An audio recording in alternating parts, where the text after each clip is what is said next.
Hello friends, Vardhan academy में आप सभी का स्वागत है। दोस्तों, आज से हम लोग अपने यूट्यूब चैनल पर एनसीईआरटी हिस्ट्री को स्टार्ट कर रहे हैं और उसी कड़ी में आज की जो वीडियो है उसमें हम लोग लेसन वन को देखेंगे। मतलब पहला लेसन क्या है, क्या, कब, कहाँ और कैसे। ठीक है, इस लेसन को आज की वीडियो में हम लोग डिस्कस करेंगे और इसके बाद हम लोग 6 से 12 तक के जितनी भी, ठीक है, 6 से 12 तक जितनी भी बुक्स हैं, जैसे कि इतिहास है, भूगोल है, पॉलिटी है और साइंस है, इन 4 सब्जेक्ट्स को विशेष तौर पे इस चैनल पे डिस्कस किया जाएगा। और जैसे कि और तरीका मेरा क्या होगा इसको भी आप लोग जान लीजिए कि जैसे आज मैं एनसीईआरटी स्टार्ट कर रहा हूँ हिस्ट्री की, तो आज मतलब जितने भी कक्षा 6 के जितने भी कक्षा 6 में जितने भी लेसन्स हैं उन सबको डिस्कस किया जाएगा। पहले सबसे पहले इस बुक के माध्यम से डिस्कस किया जाएगा। उसके बाद जब ये कक्षा 6 की बुक्स की मतलब कक्षा 6 के जितने भी लेसन्स हैं उन सबको हम लोग जब डिस्कस कर चुके होंगे, उसके बाद इसके जो शॉर्ट नोट्स होंगे उसके ऊपर भी मैं वीडियो बनाऊंगा और जो शॉर्ट नोट्स की पीडीएफ होगी वो मैं आपको अवेलेबल करा दूंगा। ठीक है, तो चलिए आज की वीडियो स्टार्ट करते हैं और देखते हैं आज की वीडियो में क्या क्या है। पहला लेसन है क्या, कब, कहाँ और कैसे। इसमें जो मेन चीज़ें हैं वहाँ से स्टार्ट करते हैं। जैसे ये फालतू की चीज़ें यहाँ पर दी गई, इनको छोड़ते हुए आगे बढ़ते हैं और देखते हैं लोग कहाँ रहते थे। यहाँ पर देखिए, मानचित्र 1 में नर्मदा नदी का पता लगाओ। ठीक है, आगे क्या है, कई लाख वर्ष पहले से लोग इस नदी के तट पर रह रहे हैं। यहाँ के रहने वाले आरंभिक लोगों में से कुछ कुशल संग्राहक थे जो आसपास के जंगलों की विशाल संपदा से परिचित थे। अपने भोजन के लिए वे जड़ों, फलों तथा जंगल के अन्य उत्पादों का यहीं से संग्रह करते थे। वे जानवरों का आखेटक या शिकार भी करते थे। तो ठीक है, इतने पैराग्राफ में आपको क्या समझ में आया। ठीक है, तो इसमें क्या है कि लाखों वर्ष पूर्व लोग नर्मदा नदी के तट पर रहते थे और यहाँ पर रहने वाले लोग कुशल संग्राहक तथा आखेटक थे। ठीक है, आगे देखते हैं। अब तुम उत्तर पश्चिम के सुलेमान और किरथर पहाड़ियों का पता लगाओ। इसी क्षेत्र में कुछ ऐसे स्थान हैं जहां लगभग 8,000 वर्ष पूर्व स्त्री पुरुषों ने सबसे पहले गेहूं तथा जौ जैसी फसलों को उपजाना आरंभ किया। उन्होंने भेड़, बकरी और गाय बैल जैसे पशुओं को पालतू बनाना शुरू किया। ये लोग गांव में रहते थे। उत्तर पूर्व में गारो तथा मध्य भारत में विंध्य पहाड़ियों का पता लगाओ। ये कुछ अन्य ऐसे क्षेत्र थे जहां कृषि का विकास हुआ। जहां सबसे पहले चावल उगाया गया वे स्थान विंध्य के उत्तर में थे। ठीक है, तो जो सुलेमान किरथर पहाड़ियां थी इनके बारे में क्या है कि लगभग 8,000 वर्ष पूर्व गेहूं तथा जौ की फसलों को उपजाना इसी क्षेत्र के लोगों द्वारा शुरू किया गया। तो सुलेमान तथा किरथर पहाड़ियों में ही लोगों ने सबसे पहले गेहूं और जौ फसलों को उपजाना शुरू किया था। इसके अलावा इन्हीं लोगों ने भेड़, बकरी, गाय, बैल आदि पशुओं को भी पालतू बनाना शुरू किया था। ठीक है, ये इसकी मतलब प्रमुख बात हो गई। इसके अलावा गारो तथा भारत विंध्य पहाड़ियों के बारे में इन्होंने क्या कहा है, तो इसमें था कि इन्हीं क्षेत्रों में सर्वप्रथम कृषि का विकास हुआ। सबसे पहले किन क्षेत्रों में विकास हुआ, अगर क्वेश्चन कभी पूछा जाता है तो सबसे पहले होगा गारो तथा मध्य भारत में विंध्य पहाड़ियों में। ठीक है, और विंध्य क्षेत्र के आसपास ही सर्वप्रथम चावल उगाया था। ये यहाँ पर प्रमुख बातें हैं। और यहाँ पे देख लीजिए कि किरथर पहाड़ियाँ कहाँ पे है, ये देखिए सुलेमान और किरथर पहाड़ियाँ इधर हैं। ठीक है, और गारो तथा गारो पहाड़ियाँ कहाँ पे, गारो पहाड़ियाँ यहाँ है और विंध्य पहाड़ियाँ यहाँ पर हैं। ठीक, इसको भी देखते हुए चलिए और आगे देखते हैं क्या है इसमें।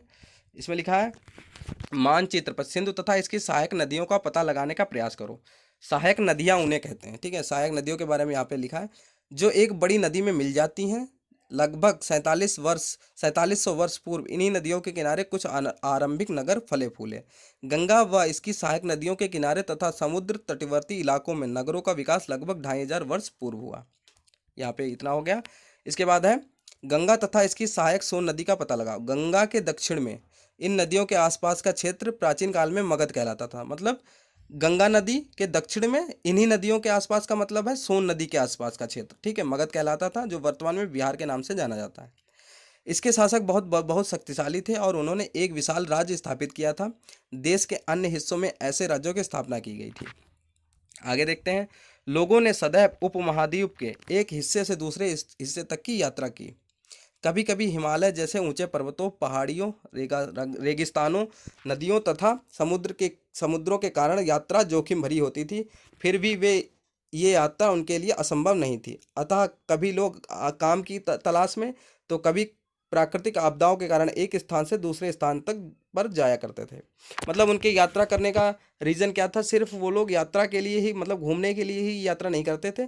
उनको कभी प्रॉब्लम्स होती हैं थी तब भी वो लोग, उनको यात्रा करनी पड़ जाती, जैसे काम की तलाश में यात्रा करते थे, या तो फिर जैसे प्राकृतिक आपदाएं आ गई, कहीं बाढ़ या सूखा आ गया तो उनको वहाँ से पलायन करना पड़ता था। आगे है, कभी कभी सेनाएं दूसरे क्षेत्रों पर विजय हासिल करने के लिए जाती थी। इसके अतिरिक्त व्यापारी भी कभी कभी काफिले में तो कभी जहाज़ों में अपने साथ मूल्यवान वस्तुएं लेकर एक स्थान से दूसरे स्थान तक जाते रहते थे। धार्मिक गुरु लोगों को शिक्षा और सलाह देते हुए एक गांव से दूसरे गांव तथा एक कस्बे से दूसरे कस्बे जाया करते थे। कुछ लोग नए और रोचक स्थानों को खोजने की चाह में उत्सुकतावश भी यात्रा किया करते थे। इन सभी यात्राओं से लोगों को एक दूसरे के विचारों को जानने का अवसर मिला। ठीक है, इसमें सिर्फ इतना ही है। और आगे देखते हैं कि आज लोग यात्राएं क्यों करते हैं, इसका रीजन भी यहाँ पे है। एक बार फिर से मानचित्र एक को देखो, पहाड़ियाँ, पर्वत और समुद्र इस उपमहाद्वीप की प्राकृतिक सीमा का निर्माण करते हैं। हालांकि लोगों के लिए इन सीमाओं को पार करना आसान नहीं था। जिन्होंने ऐसा चाहा वे ऐसा कर सके, वे पर्वतों की ऊंचाइयों को छू सके तथा गहरे समुद्रों को पार कर सके।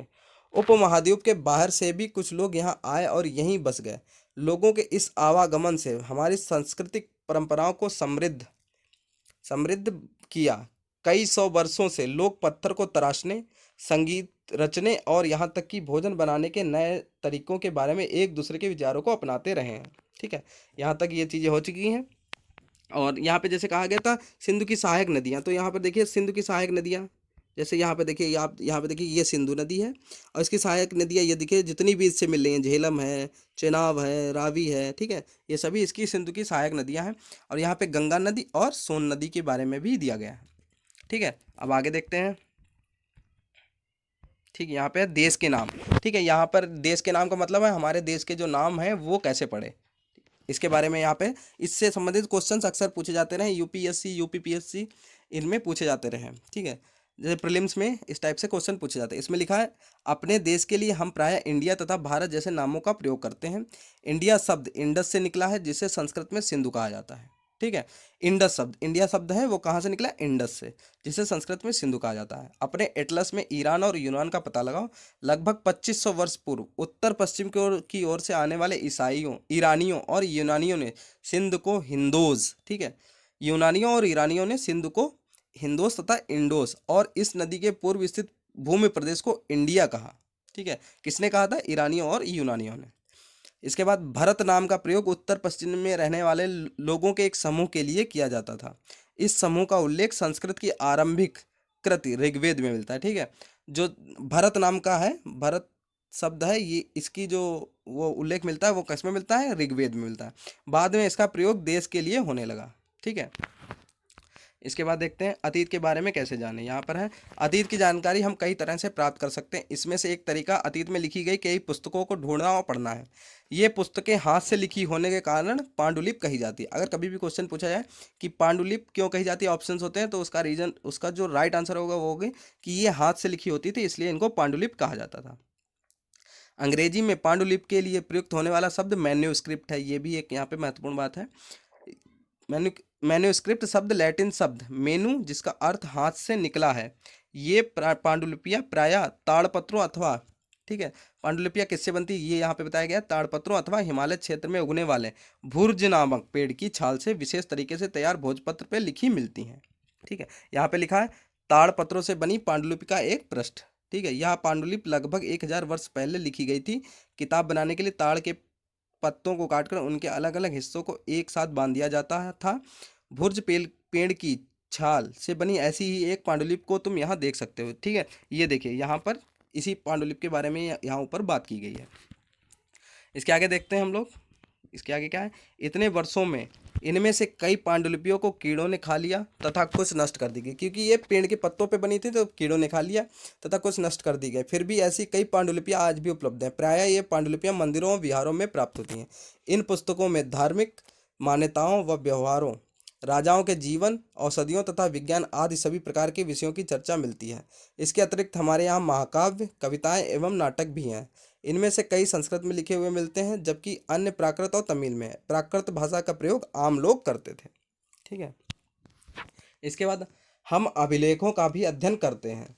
ऐसे लेख पत्थर अथवा धातु जैसी अपेक्षाकृत, ठीक है, ऐसे लेख लेख पत्थर अथवा धातु जैसी अपेक्षाकृत कठोर सतहों पर उत्कीर्ण किए गए मिलते हैं। कभी कभी शासक तथा अथवा अन्य लोग अपने आदेशों को इस तरह उत्कीर्ण करवाते थे ताकि लोग उन्हें देख सके, पढ़ सके तथा उनका पालन कर सके।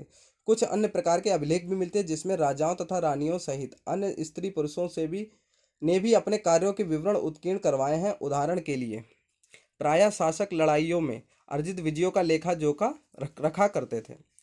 ठीक है, इसके बाद है इसके अतिरिक्त अन्य कई वस्तुएं अतीत में बनी और प्रयोग में लाई जाती थी। ऐसी वस्तुओं का अध्ययन करने वाला व्यक्ति पुरातत्वविद कहलाता था। ठीक है, तो जो पुरान मतलब प्राचीन समय में जो चीज़ें वस्तुएं प्रयोग में लाई जाती थी उनका अध्ययन करने वाले को क्या कहते हैं? पुरातत्वविद। ये भी इसको याद रखिएगा।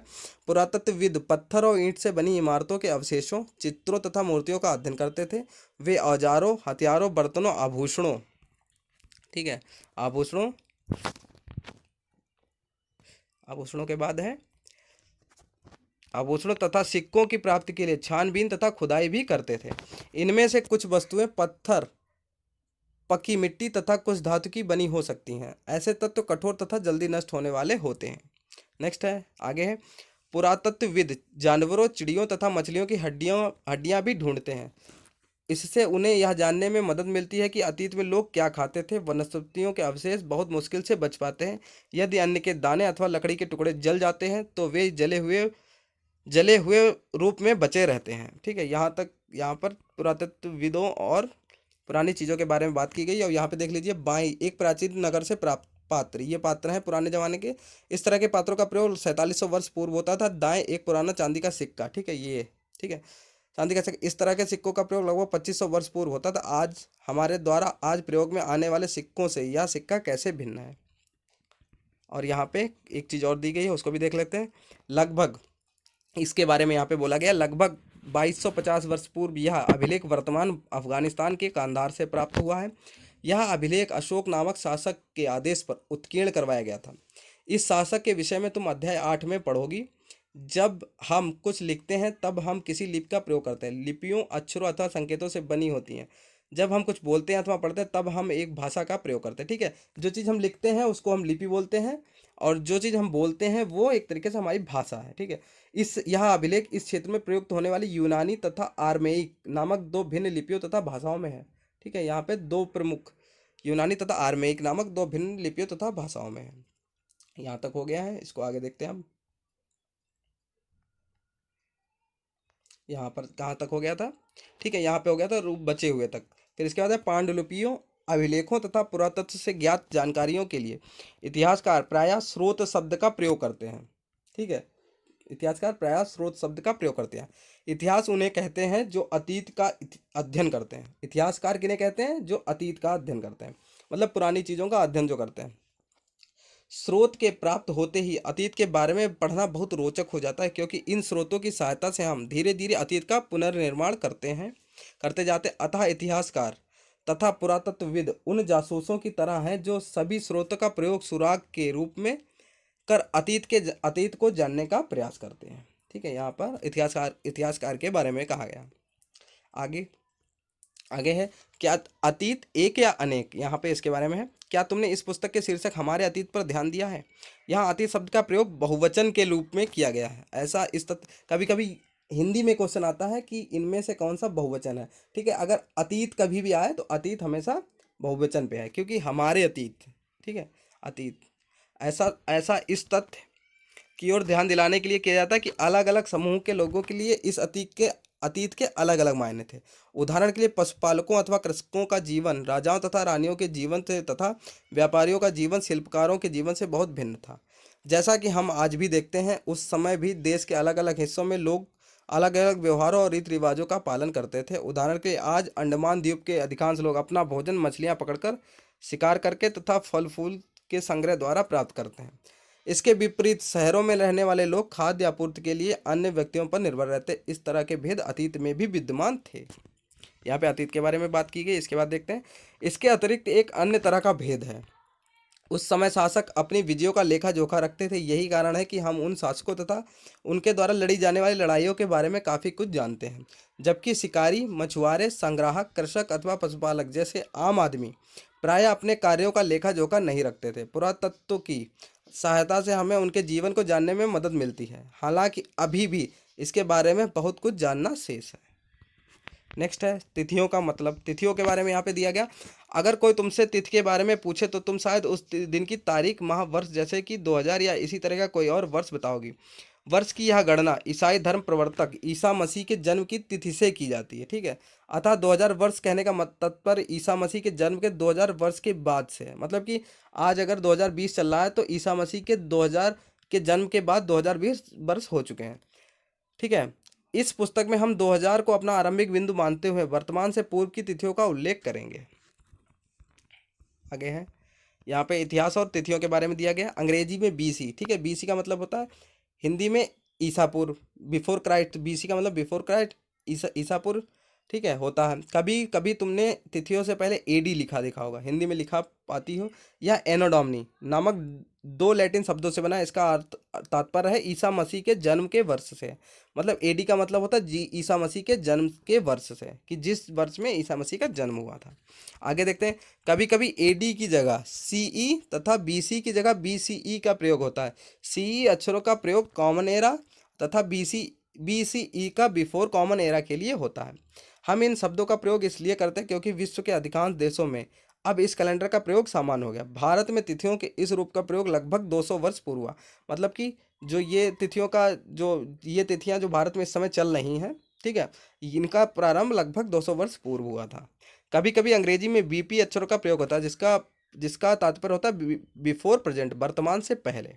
ठीक है, अब यहाँ पे अन्यत्र में देख लेते हैं। जैसा कि हमने पहले पढ़ा, अभिलेख कठोर सतहों पर उत्कीर्ण करवाए जाते थे। इनमें से कई अभिलेख कई सौ वर्ष पूर्व लिखे गए थे। सभी अभिलेखों में लिपियों और भाषाओं का प्रयोग हुआ है। समय के साथ साथ अभिलेखों में प्रयुक्त भाषाओं तथा लिपियों में बहुत बदलाव आ चुका है। विद्वान यह कैसे जान पाते कि क्या लिखा था, इसका पता अज्ञात लिपि का अर्थ निकालने की एक प्रक्रिया द्वारा लगाया जा सकता है। इस प्रकार से अज्ञात लिपि को जानने की एक प्रसिद्ध कहानी उत्तरी अफ्रीकी देश मिस्र से मिलती है। लगभग 500 वर्ष पूर्व यहाँ राजा रानी रहते थे। ठीक है, यहाँ पर जो एक कहानी है उसको भी हम लोग देख लेते हैं, क्योंकि एनसीईआरटी बुक्स में कोई भी कहानी, मतलब किसी भी बुक में कोई भी कहानी फालतू में नहीं दी जाती, उसका कोई ना कोई अर्थ होता है। यहाँ पे देख लेते हैं। मिस्र के उत्तरी तट पर रोसेट्टा नामक एक कस्बा है। यहाँ से एक ऐसा उत्कीर्णित पत्थर मिला है जिस पर एक ही लेख 3 भिन्न भिन्न भाषाओं यूनानी तथा मिस्र के 2 लिपियों में से हैं। कुछ विद्वान यूनानी पढ़ सकते थे। उन्होंने बताया कि यहाँ राजाओं तथा रानियों के एक छोटे से फ्रेम में दिखाए गए हैं। इसे कारतूस कहा जाता है। ठीक है, यहाँ राजा तथा रानियों के नाम एक छोटे से फ्रेम में दिखाए गए, जिन छोटे से फ्रेम में दिखाए गए उसे कारतूस कहा जाता है। इसके बाद विद्वानों ने यूनानी तथा मिस्री संकेतों को अगल बगल रखते हुए मिस्री अक्षरों को समानार्थक ध्वनियों की पहचान की। जैसा कि तुम देख सकते हो, यहाँ एल अक्षर के लिए शेर तथा ए अक्षर के लिए चिड़िया के चित्र बने हैं। एक बार जब उन्होंने यह जान लिया कि विभिन्न अक्षर किन के लिए प्रयुक्त हैं, तो वो ये आसानी से अन्य अभिलेखों को पढ़ सकते हैं। मतलब जो यहाँ पे अक्षर दिए गए, इनको आप लोग देखिए। यहाँ पे जैसे जब 3 भाषाओं में उनको देखा तो वहाँ पर उन्होंने साइन बना दिए। जैसे अगर ये वर्ग के आकार है, ठीक है, स्क्वायर बना है, तो अगर पी है तो इसको वर्ग के आकार में, यल है तो लायन मतलब शेर के हिसाब से, तो चित्र बना दिए गए। उसके आधार पर उन्होंने अक्षरों को बना दिया, जिससे चीज़ों को पढ़ने में आसानी हो गई। ठीक है, आगे देखते हैं। ठीक है, यहाँ पर सारा हो गया है। उपयोगी शब्द हैं यात्रा, पांडुलिपि, अभिलेख, पुरातत्व, इतिहास का स्रोत, अज्ञात लिपि का अर्थ निकालना। तो यहाँ पे पूरी जितनी भी इस लेसन में जितनी भी बातें थी उनको आज की वीडियो में हम लोगों ने डिस्कस कर लिया है। और ठीक है, और इसके बाद हम लोग जब अगली वीडियो में बनाएंगे उसमें हम लोग दूसरे लेसन को डिस्कस करेंगे। और जब सारी कक्षा 6 की सभी, मतलब जितने भी लेसन है कक्षा 6 में इतिहास में, उनकी सभी वीडियोज़ अपलोड हो जाएंगी, उसके बाद इसके नोट्स पर भी हम लोग चर्चा करेंगे। इसका नोट्स शॉर्ट नोट्स मैं बनाऊंगा और उनको आपको प्रोवाइड करा दूंगा। ठीक है, तो दोस्तों, अगर आपको आज की वीडियो अच्छी लगी हो तो प्लीज़ वीडियो को लाइक तथा शेयर करें तथा हमारे चैनल को सब्सक्राइब करें। धन्यवाद।